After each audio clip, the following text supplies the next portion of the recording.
First of all, though, Chris Philp, the Prime Minister says there will be less access to the single market than we had before. Is that a good thing for business? Well, I think it's a realistic assessment of where we are, given we're leaving the European Union.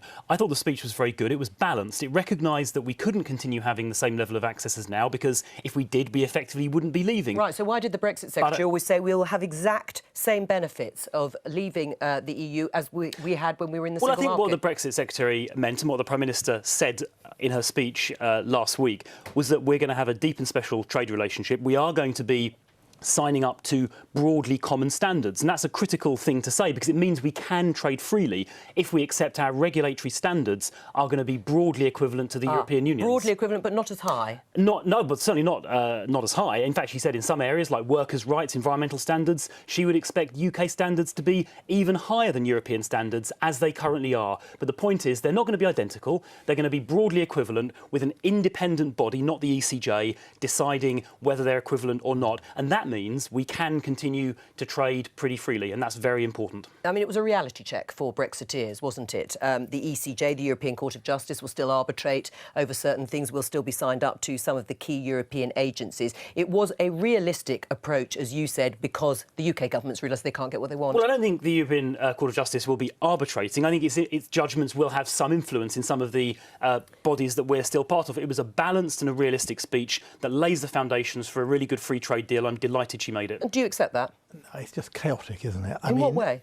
Because we're not that much further forward, because Theresa May can't commit herself absolutely, because she will one faction in her party, either the pro-Brexit extremists or the Remainers, will suddenly say, well, that's it. So she has to keep the show going. But she'll say, on the one hand, we're not going to sign up to any of those terrible things like the customs union, the single market. But on the other hand, I want us to have the best possible deal that's going. Well, it doesn't mean anything. Well, what's Labour promising your constituents? I mean, will your constituents say that Labour has a better policy in terms of its promises of a customs union? My constituents, I think, know that, which is probably why my majority trebled at the last election. Yeah, but they don't want to be part of the single market, do they? Well, Jeremy moved the party significantly. Jeremy's speech was significant last week because it committed us to the customs union. And there is very little difference between those two. What he's saying is that we want to replicate the customs union and, as far as possible, the single market as well.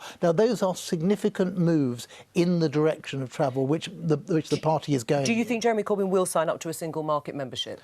I think it's possible that we will move further as time goes on, but it's the indications that he's given so far that we want to maintain the advantages that we had as members of the EU. Right. Well, he would say, well, respecting the referendum result. You can't both retain all of the advantages and also at the same time leave. And you must feel a bit sore, because he fired you, didn't he, about a year ago? I mean, you were sacked for advocating customs union membership. I don't feel sore about it. I'm delighted that we're now advocating that policy. Yeah, but on the basis that you wanted a single market membership, and he said you can no longer be part of the team. The job that I think that Keir Starmer and Jeremy are doing is in recognising that if we want to be a successful trading country, we're going to have to stay on the closest possible terms with the EU, and they're making pragmatic decisions. Whereas what you get from Theresa May is just bones thrown to these lunatic fringe, the Rees-Moggites and so forth, just to say, oh, we're still going to be a hard Brexit anti-European party, while admitting that that is going to sit us. Let's talk about the City of London, because a City of London financial services is an important part of the economy.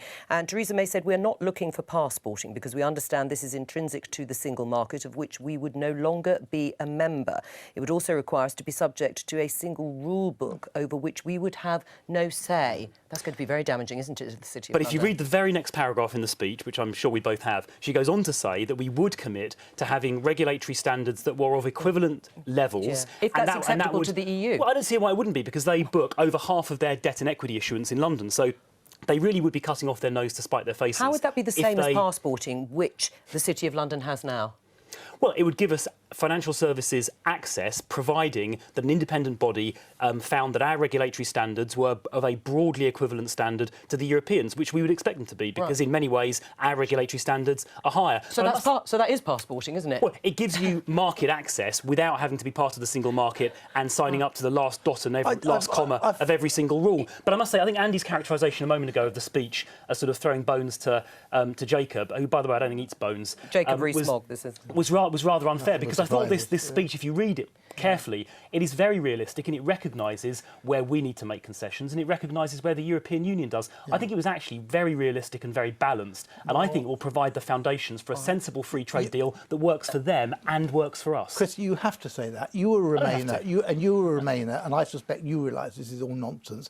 What we've done is we've rejected the advantages we had of being in the EU, and now we're trying to sign up to second-best versions of them. But people voted to leave, Andy Slaughter, didn't they? And the point is, one of your colleagues, Frank Field, said people like you have ratted and are ratting on Labour leavers. Frank Field is one of half a dozen Labour MPs who doesn't agree with the direction of travel that the Labour Party has. The Labour Party is actually very united on this issue. Theresa May has two problems. One is how does she square leaving the EU with the economic success of the country? But she's got that additional problem that all Tory leaders have had, back to John Major, which is how do you reconcile the irreconcilable, Ken Clarke and Rees-Mogg?